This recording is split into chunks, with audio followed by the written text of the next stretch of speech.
ഇന്നത്തെ ഓരോ കുട്ടികൾക്കും ക്വയർ എന്താണ്, ഗേ എന്താണ്, ലെസ്ബിയൻ എന്താണ്, വുമൺ ബോഡി എന്താണ്, മെൻ ബോഡി എന്താണ്, ട്രാൻസ് ബോഡി എന്താണ്, അല്ലെങ്കിൽ ഐഡന്റിറ്റി എന്താണ്, സെക്ഷുവാലിറ്റി എന്താണ്, ജെൻഡർ എന്താണെന്നൊക്കെ അവര് ലേൺ ചെയ്തു വരുന്നുണ്ട്. അത് എനിക്ക് തോന്നുന്നു അവര് പാഠപുസ്തകത്തിൽ നിന്ന് പഠിക്കുന്നേക്കാൾ അവർ പരിസരങ്ങളിൽ നിന്ന് പഠിക്കുന്നുണ്ട്. യെസ്.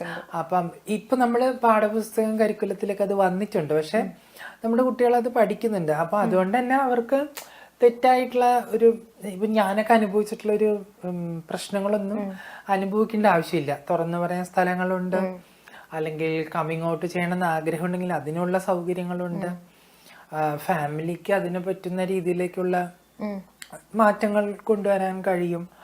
അപ്പം അതൊക്കെ വലിയൊരു എംപവറിങ് സിസ്റ്റമാണ്, സൊസൈറ്റിയുടെ ഒരു എംപവറിങ് സിസ്റ്റമാണ്. എല്ലായിടത്തിലും അത് കാണത്തില്ല എന്നുള്ളതാണ്. ഇപ്പൊ നമ്മള് ലോകത്തിന്റെ എല്ലായിടത്തും ലോകത്തിൽ ഒത്തിരി മാറ്റങ്ങൾ സംഭവിക്കുന്നുണ്ട്, പക്ഷെ എല്ലാ ലോകത്തിന്റെ ഇടങ്ങളിലും അത് നമുക്ക് സാധ്യമാവില്ല. ഇത്തരം ഇടങ്ങളിലൊക്കെ സാധ്യമാവുമെന്ന് വിചാരിക്കണം. ഇവൻ ഇപ്പം കമ്മിങ് ഔട്ട് പ്രോസസ് എന്ന് പറയുമ്പോൾ തന്നെ അതൊരു വലിയൊരു ടാസ്ക് ആണ്. പക്ഷെ എങ്കിൽ പോലും ഓരോ, ഇപ്പൊ ഇത് ജൂൺ ജൂലൈ മാസം പ്രൈഡ് മാസമാണ്, ലോകമൊട്ടുക്കും പ്രൈഡ് സെലിബ്രേറ്റ് ചെയ്യുന്ന ഒരു മാസമാണ്. അപ്പൊ അങ്ങനെ ഒരു പ്രൈഡ് മാസത്തിലിരുന്നാണ് നമ്മൾ ഈ സമൂഹത്തെ കുറിച്ച് സംസാരിക്കുന്നത്. അതുകൊണ്ട് തന്നെ ഓരോ പ്രൈഡ് മന്തിലും ഒത്തിരി പേര് കമ്മിങ് ഔട്ട് ചെയ്തു വരുന്നവരുണ്ട്. ഇപ്പൊ പ്രൈഡ് എല്ലാവരും പറയുമ്പോൾ അതൊരു സ്വാഭിമാന ഘോഷയാത്രയാണെന്ന്, പക്ഷെ സ്വന്തം അഭിമാനത്തെ വിളിച്ചു പറഞ്ഞുകൊണ്ട് ആ സ്പേസിൽ വന്ന് I M A gay, I M A lesbian, I M A bisexual, അല്ലെങ്കിൽ ഐ എം എ ക്യൂർ എന്നൊക്കെ പറയാൻ കാണിക്കുന്ന ഒരു ധൈര്യം. കാരണം ഇപ്പം ഓരോ കമ്മ്യൂണിറ്റിയും ചിലപ്പോൾ കാത്തിരിക്കും പ്രൈഡ് വരുന്ന സമയത്ത് അവരെ കമ്മിങ് ഔട്ട് ചെയ്യാനായിട്ട്.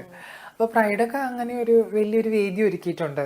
ഇപ്പം 2009 ഡൽഹി ഹൈക്കോർട്ട് വെഡിക്റ്റ് വരുന്നത്, IPC 377 ഡിക്രിമിനലൈസ് ചെയ്തുകൊണ്ട് 2010 നമ്മൾ പ്രൈഡ് ആരംഭിക്കുന്നത്. അപ്പൊ കഴിഞ്ഞ വർഷം 13ാമത് പ്രൈഡാണ് അവസാനിച്ചത്. 2018 IPC 377 ഡീക്രിമിനലൈസ് ചെയ്യുകയും സ്ക്രാപ്പ് ചെയ്യുകയും ചെയ്തത്. അപ്പൊ അത് ആ സ്ക്രാപ്പ് ചെയ്തതിന് ശേഷം ആണ് കമ്മ്യൂണിറ്റിയെ കുറിച്ചുള്ള ഒരു ഇത് മാധ്യമങ്ങളിലും ജുഡീഷ്യറിയിലും ആരോഗ്യരംഗത്തും സൊസൈറ്റിയിലും എല്ലാ സിസ്റ്റത്തിലും വരുന്നത്. അതുവരെ രോഗികളാണ്, ക്രിമിനൽസ് ആണെന്ന് പറഞ്ഞിരുന്നു. പക്ഷെ കോർട്ട് എപ്പോഴാണോ അത് ക്രിമിനൽസ് അല്ല, അത് നാച്ചുറൽ ആയിട്ടൊരു സംഭവമാണ്, അതുപോലെ സ്വവർഗ വിവാഹം, സ്വവർഗ അനുരാഗം ഒക്കെ നാച്ചുറൽ ആണ് എന്നൊക്കെ കോർട്ട് പറഞ്ഞ് ആ ഒരു സാധ്യതയിലാണ് കുറച്ചും കൂടിയും ഒരു സാമൂഹികമായിട്ടുള്ള ചേഞ്ചസ്.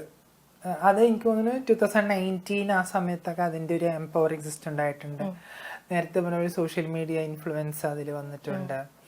ഈ പ്രൈഡ് പരേഡിനെ കുറിച്ച് നമ്മൾ പറയുമ്പോൾ ഒരുപാട് പേരുടെ ഭാഗത്തു നിന്നുള്ള ഒരു എതിർ കമന്റ്സ് ആണ്. അതായത് ഈ മാനവീയ വീതിയിൽ മാത്രം ഒതുങ്ങിയാൽ മതിയോ ഇവരുടെ ഈ പരേഡ് എന്നൊക്കെയുള്ള ഒരു കമന്റ്സ് നമ്മൾ കാണാറുണ്ട്.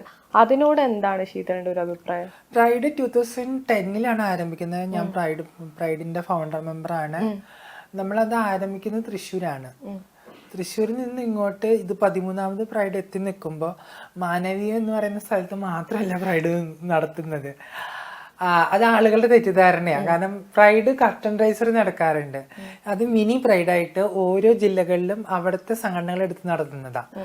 മുഖ്യമായിട്ടുള്ള പ്രൈഡ് കെയർ പ്രൈഡ് കേരളം എന്ന് പറയുന്ന സംഘാടക സമിതിയുടെ നേതൃത്വത്തിലാണ്. അപ്പൊ അത് കൊല്ലത്ത് നടന്നിട്ടുണ്ട്, ട്രിവാൻഡ്രത്ത് നടന്നിട്ടുണ്ട്, എറണാകുളത്ത് നടന്നിട്ടുണ്ട്, മലപ്പുറത്ത് നടന്നിട്ടുണ്ട്, കോഴിക്കോട് നടന്നിട്ടുണ്ട്, ഇങ്ങനെ ഒത്തിരി ജില്ലകൾ നടന്നിട്ടുണ്ട്. ഇപ്പൊ കഴിഞ്ഞ വർഷം എനിക്ക് തോന്നുന്നു വയനാട് പോലും പ്രൈഡ് നടന്നു. വയനാട് ട്രൈബൽ ഏരിയ എന്നൊക്കെ കമ്മ്യൂണിറ്റിയുടെ ഒരു ഇത് മാറുന്നുണ്ട്. ട്രൈബൽ ഏരിയയിൽ ട്രാൻസ് ആളുകൾ വരുന്നുണ്ട്, അവിടെ കമ്മ്യൂണിറ്റി വളർന്നു വരുന്നുണ്ട്. ഇടുക്കിയിൽ പ്രൈഡ് നടന്നു. അപ്പൊ അതൊക്കെ ചേഞ്ച് ആണെന്നാണ് ഞാൻ വിശ്വസിക്കുന്നത്. അപ്പോൾ എനിക്ക് തോന്നുന്നു ഈ പറയുന്ന നമ്മൾ കൊറോണ സമയങ്ങളിൽ നമുക്ക് പ്രൈഡ് നടത്താൻ പറ്റിയില്ല. അതുകൊണ്ടാണ് കഴിഞ്ഞ വർഷം നമ്മൾ ചെയ്തത്. മലപ്പുറം കഴിഞ്ഞതിന് ശേഷം ട്രിവാൻഡ്രത്ത് ചെയ്തത്. മലപ്പുറം ചെയ്തപ്പോൾ പോലും ഒത്തിരി പ്രശ്നങ്ങൾ ഉണ്ടായിരുന്നു. പ്രശ്നങ്ങൾ ഉണ്ടാവും, അത് ഓട്ടോമാറ്റിക്കലി നമുക്ക് സമൂഹത്തെ തൃപ്തിപ്പെടുത്തിക്കൊണ്ട്. ആളുകൾ ഇപ്പോഴും വിചാരിക്കുന്നത് മാനവീയ രീതിയിൽ മാത്രം അല്ലല്ല. മാനവീയ രീതിയിൽ പ്രധാനമായിട്ടും ഒയാസിസ് കൾച്ചർ സൊസൈറ്റി മാനവീയം കലാകേന്ദ്രവും കൂടി ഒരുമിച്ചാണ് ആ പ്രൈഡ് ഓർഗനൈസ് ചെയ്യുന്നത്, നടത്തുന്നതും. പക്ഷെ കേരള ക്യൂർ പ്രൈഡ് കേരളം ചെയ്യുന്നത് എല്ലാ ജില്ലകളിലും മാക്സിമം ചെയ്യാന്നുള്ളതായിരുന്നു. അപ്പം ഈ വർഷം നമ്മൾ തിരുവനന്തപുരത്ത് നിന്ന് ആലോചിച്ചു. അപ്പം അവിടെ മാനവ്യത്തിന്റെ ഫെസ്റ്റ് നടന്നിട്ടുണ്ട്, നമ്മുടെ പ്രൈഡും നടന്നിട്ടുണ്ട്. അപ്പം പ്രൈഡിനോടനുബന്ധിച്ച് നടക്കുന്ന കൾച്ചറൽ റൈസർ ആണ് ഓരോ സ്ഥലങ്ങളിൽ. അത് മാനവീയത്ത് ചിലപ്പോൾ 1-2 തവണയെ നടക്കും. കാരണം അവിടെ ഒത്തിരി സംഘടനകളുണ്ട്. അവർ ചിലപ്പോൾ ഒരു പ്രാവശ്യം നടത്തും, വേറെ സംഘടന വേറെ പ്രാവശ്യം നടത്തും. അത് പ്രൈഡായിട്ട് നമുക്ക് തോന്നുന്നതാ. എങ്ങനെയായാലും കുഴപ്പമില്ല, എല്ലാ സ്ഥലത്തും നടക്കുന്നുണ്ടല്ലോ. ഈ നമ്മള് ഈ സൊസൈറ്റി കൂടുതലായിട്ട് ഈ ട്രാൻസ്ജെൻഡേഴ്സിനെ കുറിച്ച് പറയുമ്പോൾ പറയുന്ന ഒരു കാര്യമാണ്, ട്രാൻസ്ജെൻഡേഴ്സിന് അവർ മനുഷ്യരല്ലേ, അവർക്ക് സാധാരണയായിട്ടുള്ള ജോലി ചെയ്തൂടെ, എന്തിനാണ് അവർ ഈ സെക്സ് വർക്കിലേക്ക് പോകുന്നു എന്നുള്ളൊരു കമന്റ്സ് ശീതളും കേട്ടിട്ടുണ്ടാവും. അതായത് നമ്മളിപ്പോൾ ആളുകൾ പറയുന്ന മെയിൻലി ഈ എറണാകുളം ജില്ലയിലൂടെ നടക്കുമ്പോൾ പല സ്ഥലത്തും രാത്രി കാലങ്ങളിൽ ആളുകളെ സെക്സ് വർക്കിന് കാണുന്നുണ്ട്. അപ്പോൾ ഇപ്പോൾ ഒരുപാട് ട്രാൻസ്ജെൻഡേഴ്സിന് നല്ല ഉയർന്ന രീതിയിലുള്ള ജോലി കിട്ടുന്നുണ്ട്, സാധാരണ രീതിയിലുള്ള ജോലി കിട്ടുന്നുണ്ട്. അപ്പോൾ ആളുകൾ പറയുന്ന ഒരു ബാഡ് കമന്റ് ആണ് ഇവരെന്തിനാണ് ഈ സെക്സ് വർക്കിന് പോകുന്നത് എന്നുള്ളത്. ശീതളിന് അതിനോടുള്ള അഭിപ്രായം എന്താ? ഒന്ന്, സെക്സ് വർക്ക് എന്ന് പറയുന്നത് അത് തൊഴിലാണ്. അത് തൊഴിലായിട്ട് അംഗീകരിക്കാൻ പറ്റുന്നവരാണ് അത് ചെയ്യുന്നത്. അതിനെ അംഗീകരിക്കാൻ പറ്റാത്തവരാണ് അതിന് അഗെയിൻസ്റ്റ് ആയിട്ട് സംസാരിക്കുന്നത്. ഒന്ന്, ഇപ്പം നമുക്കറിയാം നമ്മൾ എന്ത് ജോലി ചെയ്യണം എന്നുള്ളത് നമ്മുടെ തീരുമാനം. നമ്മുടെ ബോഡി ടൂളാക്കിക്കൊണ്ട് നമുക്ക് ചെയ്യാനുള്ള ഒരു കാര്യമുണ്ട്. കാരണം ഇപ്പം നമ്മളൊരു ഷോപ്പിൽ പോയി നിന്നാൽ 5 to അല്ലെങ്കിൽ ഒരു മോർണിംഗ് 10 to 5 ജോലി ചെയ്യണം, ഒരു 7 hour ഒക്കെ ജോലി ചെയ്യണം, 8 hour ഒക്കെ ജോലി ചെയ്യണം. നമുക്ക് കിട്ടുന്നത് എത്ര ശമ്പളമായിരിക്കും? ഒരു 1000 rupees ഒക്കെ ആയിരിക്കും ഒരു ഷോപ്പിൽ മോളിലൊക്കെ ജോലി ചെയ്താൽ കിട്ടാമല്ലോ. അതിൽ നമ്മുടെ ട്രാവലിങ്, ഫുഡ് എക്സ്പെൻസ് ഒക്കെ പോയി കഴിഞ്ഞാലും അതിൽ നിന്ന് കുറച്ച് പൈസ കിട്ടുള്ളൂ. ഇതൊരു 1 time 2 hour ഒക്കെ നിന്നാലും നമുക്ക് 1000 or 10,000 ഒക്കെ ഉണ്ടാക്കാം വൺ ഡേ. അതില് വിഷമമുള്ള ആളുകളായിരിക്കും അത് സംസാരിക്കുന്നത്. പിന്നെ പലരുമായി സെക്സ് ചെയ്യുന്നു എന്നുള്ളതായിരുന്നു ഒരു കോൺസെപ്റ്റ്. ശരിക്കും ഇത് വാങ്ങാൻ ചെല്ലുന്നത് ആരായിരിക്കാം? ഇവിടുത്തെ പുരുഷാധിപത്യത്തിൽ നിന്നുള്ള പുരുഷാധിപത്യ ബോധമുള്ള ആണുങ്ങൾ തന്നെയായിരിക്കാം, അല്ലെ? ഹെട്രോസെക്ഷലോ ബൈസെക്ഷലോ ആയിട്ടുള്ള ആണുങ്ങൾ തന്നെയായിരിക്കാം.